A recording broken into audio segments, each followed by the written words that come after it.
ঢাকার দুহার উপজেলায় অভিযান চালিয়ে ডাকাতি মামলায় 4 ডাকাত সদস্যকে আটক করেছে থানা পুলিশ। বুধবার দুপুরে প্রেস রিলিজের মাধ্যমে ঢাকা জেলা পুলিশ এসব তথ্য নিশ্চিত করে।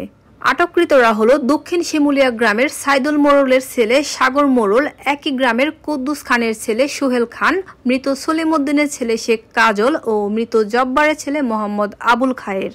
পুলিশ জানায়, কাঠের দরজা ভেঙে ঘরের ভিতর প্রবেশ করে ডাকাতরা দেশীয় অস্ত্র দিয়ে মোস্তফা ফকির ও তার স্ত্রীকে কুপিয়ে গুরুতর জখম করে। পরে ঘরে থাকা নগদ 20,000 টাকা নিয়ে পালিয়ে যায়।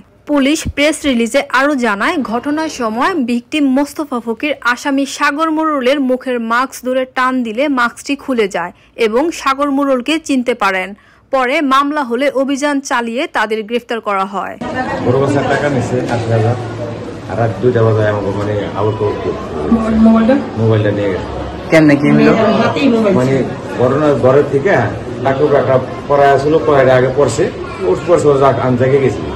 জায়গা যাওয়ার পরে মানে মেয়ে প্রস্রাব করতে উঠছে, দরজাটা খুললে কেবল মেয়ে নিয়ে প্রস্রাব করতে যাবো। আর এই টাইমে মানে ঘরে ঢুকে ঘরে ঢুকে মনে করে আবল তাবল খুব শুরু করছে।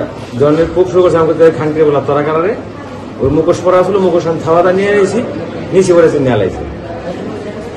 চিন্তাই মনে করে খুব শুরু করে দিচ্ছে।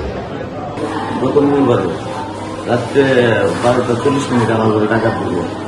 টাকা দিকে আমাদের মারপিট করে টাকা পয়সা, স্বর্ণ অলঙ্কার, আসবাবপত্র অনেক কিছু নিচ্ছে। তার পূর্বে আমাকে মারছে, আমার বুঝতে পারছে, আমাকে হয়তো মারছে। দুজনে মাইরে এইগুলি সবগুলো 1টা 20 মিনিটে বের হয়ে গেছে।